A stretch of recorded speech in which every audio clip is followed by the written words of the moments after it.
If your child needs confidence to play aggressive, they're already losing. I want you to sit with that for a moment, because this video is not about confidence, it's not about motivation, and it's not about effort. It is about behavior under pressure. And if your child looks like one of the best players in training, but unfortunately they disappear in games, this video will explain exactly why that happens. My name is Valentino Di Lorenzo. I already transformed over 500 players that were scared and couldn't handle the pressure, and now they're leader in their team. I'm going to explain today a scenario, and let me describe a pattern and tell me if this sounds familiar. In training, your child looks free. They take risks, they don't hesitate, they play forward, they ask for the ball. And coaches also compliment them. And trainers say they're doing really well. Then you leave training thinking everything is fine, and you should see this coming up on the next game. But the game day comes, early mistake, missed pass, bad touch, they lose a tackle, and from that moment on, you notice very specific changes. Not emotional changes, behavioral changes. They stop checking their shoulder, they stop playing forward, they just get rid of the ball quickly, and they take extra touches because they hesitate every decision, and they also hide in space instead of being demanding of the ball. Sometimes they still run, sometimes they still work hard, but the impact disappears. And this does not happen once, it happens repeatedly across games, across the entire season. And the most important thing to understand is your child did not suddenly lose the ability to play. They did not forget how to pass the ball, how to take the chance. They did not become less talented overnight. They just lost direction. They don't know what to do after mistakes. Parents label this as confidence, and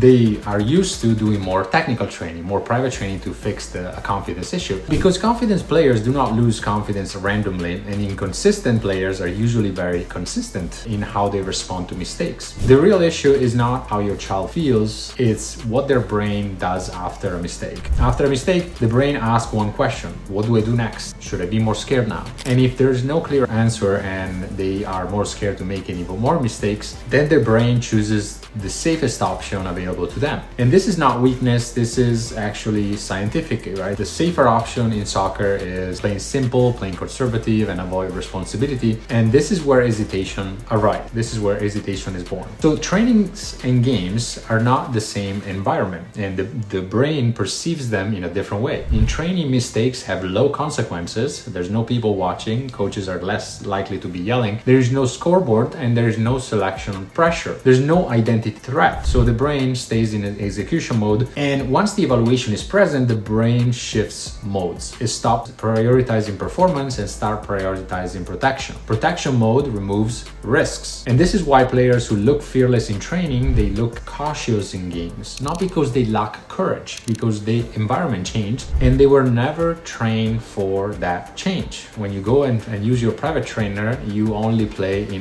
the comfort zone. You're not playing in a higher pressure scenario. And this is where parents unintentionally sabotage progress. When game day struggle shows up, parents add more training, more private session, more feedback, more correction, more reps. And on paper, it sounds like the right decision. In reality, it creates a dangerous loop. More training increases expectation. Higher expectation increases fear of mistakes. And fear strengthens protection mode. So your child becomes more prepared and more afraid at the same time. This is why the most technically gifted players often hesitate the most. They have more to lose. This is also why confidence talks do not work. Your local therapist, they know things about the brain and how do you feel, but they don't know exactly what to do to fix it. You cannot think your way out of protection mode. You cannot motivate your way out of fear. And you cannot positive self-talk your way into aggression. At a high level, perfection is not expected. Mistakes are assumed. But what matters is response speed, how you respond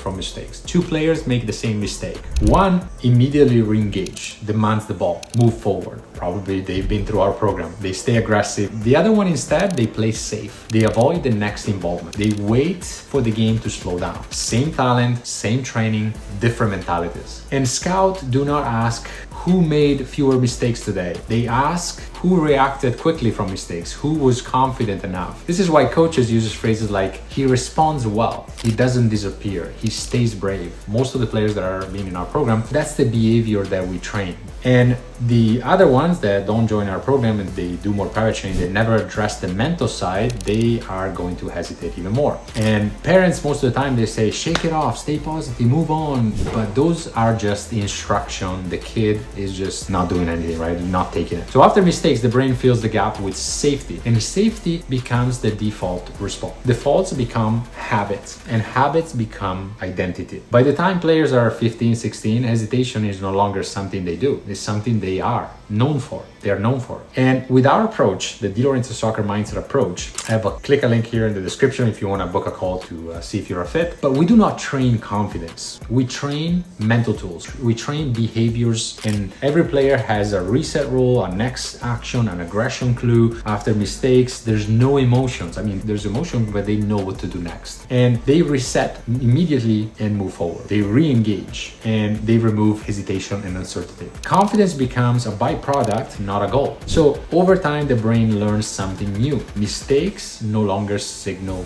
danger. It's something normal. They signal action. The player stops thinking, they start executing. And they stay aggressive under pressure. This is how fearless players are built, not by feeling confident, but by having certainty in chaos, high pressure scenarios. So if this is not addressed, hesitation compounds. Most of the times, parents are like 10 years old, he's too young, he's 10 years old. We have a lot of 9-year-old, 8-year-old, 10 years old. The sooner you do this, the better it is. Not because your child is not good enough, but because they hesitate when matters, and that hesitation is built up, and eventually they're gonna quit the sport. So if your child looks great in training, but they disappear in games, this is something that you don't wanna wait another season. You don't wanna wait and see if it grows out of it. Click the link below to book a call, and I'll see you in the next video.